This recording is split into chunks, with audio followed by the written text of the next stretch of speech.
and men that I have had dealings with, they are perfectly willing to sit back and let us do anything we want to. I don't think that you have to reprogram men. I think you have to reprogram women. No, you have to reprogram the man so that he will forcefully take what belongs to him, because you know women, as long as we can get, we're going to get, and it's part of our being. We're going to do anything to you that you let us, whether we want to or not. A brown skin, girl, I wanna wrap you, wanna lock you in my arms and As a reporter for the Chicago Daily Defender, and as a black woman married to a black man, I've become deeply aware of the effects of this new black revolution on the relationship between black man and black woman. I see it among my own friends, and I also see it in my home. But the most revealing and the most vocal statements about what the new black man expects from the new black woman came when I met with a group of young unmarried friends one Saturday afternoon. I think that what's happening in America as far as black men, black women is concerned is that there's a revolution within a revolution. We are fighting our own woman. Our woman will not allow us to emerge as black men. No. But our black women, who has been put in this role of aiding white America, white structure, and castrating the black male, has continued doing this. She cannot live with us. It's not that we can't live with her. Are you blaming us? Are you saying that it's our fault that this happened? No, I'm not blaming black America women. I just said that I'm blaming the system. They are victims of the system like the black male. Well, why do you say that we are castrating you? You say that you want to be the leaders. Okay, well, what about the black professional woman?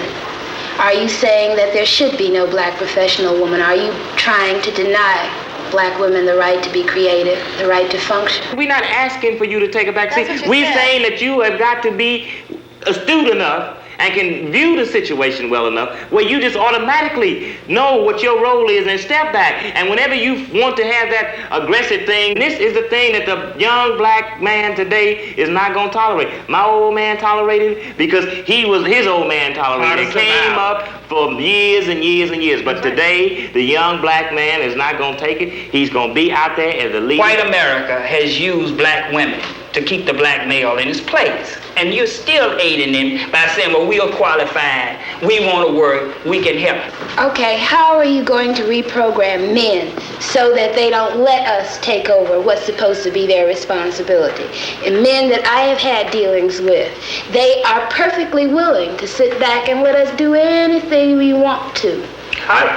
I don't think that you have to reprogram men. I think you have to reprogram women. No, you have to reprogram the man so that he will forcefully take what belongs to him, because you know women, as long as we can get, we're going to get, and it's part of our being. We're going to do anything to you that you let us, whether we want to or not. You don't want to live on the level of income that I can afford you in love.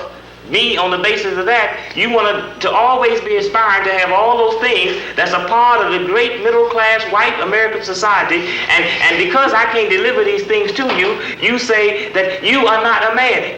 I don't measure a man by how much money he can bring home. I measure a man by how he treats me. Whether when I'm tired and I'm sick and I'm scared, he's there. For these women, the men are there. But with the feeling of racial pride has come new conflicts and new problems. Across America, they meet to discuss what black awareness means to their families and to them as black women of today. You know, there have been a lot of myths created about the black family. We all recognize that. And one of the most pernicious myths is the myth of the black matriarch. It was not like the black woman has not been a matriarch in the sense that it has been defined thus far. And thank God research, and I hope black research, is being done now to reverse that kind of thing. In fact, the black woman has been a woman at the head of a household, not by choice, but by necessity. And more often, that's right, and more often than not, she is not a strong, matriarchal, aggressive, domineering figure. She is a woman in search of a man. But this story has not been told. The prejudiced society created what we have now. So that's what we were. Okay, we have a revolution going on. Well, we're part of the revolution. We're in an evolution. I think the revolution is yet to come. Yeah, it's the Well, this thing we will keep stay. tossing the word revolution around lightly. It's extremely important for black history and culture to be transmitted from generation to generation. And the best way, the most effective way that this has always been done is through the family, acting as the primary unit of social organization. And I think one reason why it has not been done with black people is because of the destruction done to our family life.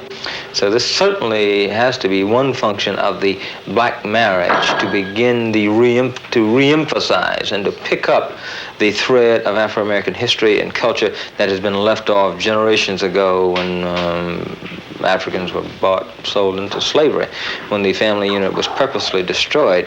Most middle-class homes, quote middle-class homes, like I don't even get caught up in that bag, you go into will have some copy of anybody, any white artist, I don't even have to name anybody, instead of the works of black artists. I think it starts, especially that identity part, the books, the kinds of books. All of these things start in the home rather than complaining about them being in the schools at this point. Unless we're absolutely certain of how that teacher is handling them, then we may have to assume that whole responsibility. We may have to pull them out of school ourselves, and do all the educating ourselves. Say, for instance, when they say to my child to draw, last year Rhonda painted Abraham Lincoln Brown and she was put in the corner, We had to go up to the school and deal with that. They must be respectable to their peers in school. And what we do, we handle that. We don't say, you jump up, you curse that teacher out, or you say it doesn't exist. But they see us at that school knocking on the door. You have to be in there. Either we're going to control, their minds here, or at least give them the choice. A lot of this is new to us, and a lot of these things we're grappling with, and we don't want to give anybody the impression that we have the answer to everything. Not only that, let me cut you off again. People go around talking about hate. We really don't have time to hate because, it goofs up the bag. We're loving ourselves. Mm-hmm. This might bring around a lot of other different things. To be black means to love. It's got nothing to do with having to hate anybody. It does determine, though, Francis, and has nothing to do with hate again. It's love. That we might have to do certain things to protect that love. It may bring us into conflict with somebody. Necessary to protect that love. Finally, I asked Francis about the standards of today's black man as compared with those of 20 years ago. Standards which white society had projected. I think these standards were that he had to become successful according to the white mode. He had to get a good job, he had to buy a good car, he had to move to the suburbs, he had to rear a good family that went to church every Sunday, that did everything that the typical good American family was supposed to do. And I don't think the black man necessarily is addicted to that notion. I think he sees the falsity of it. I think he sees the total hypocrisy of it. I think he wants to rear a tightly knit family, but not for the purposes that white society says. He doesn't want to rear a family for any sham purposes, just to fulfill some false ethic. But he wants to rear a good family in order to have his children strong, reared in his own image perhaps, and to transmit, most importantly, to transmit the values which he is learning to his children, and to try to ensure as best he can that his children will transmit those same values to their children, and have the same transmission repeated from generation to generation. Say the average typical heterosexual man was designed by Mother Nature to want to be the head and the provider of his household. Now, of course, not all men deserve to be in such a position, but the majority of us want to be like this. Any man with a lick of sense will not have a problem with having a professional woman, as this lady called out. You say that you want to be the leaders. Okay, well, what about the black professional woman? Are you saying that there should be no black professional woman? Are you trying to deny black women the right to be creative, the right to function? We don't want our woman to be barefoot and in the kitchen, as they say, unless that's what she desires and the man has no issues with that. Now, when a woman is out here in the professional world, she tends to want to bring that mindset into the household. She's going to act like she's in charge when she comes home, because when she's at work, that's what she does. So she want to take work home. And that is what us men have a problem with. There's nothing wrong with her being the boss bee, as they say, out in the streets or on her job.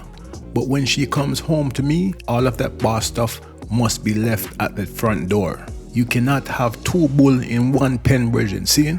We all need to know our agreed upon positions in the relationship and stick with that. And fellas, if she's unable to maintain what you have clearly told her with regards to your needs and wants and what you want her role to be in the relationship, then there's only one thing for you to do, brethren. Bye, bye, bye, bye, bye. Hold tight. Me gone again.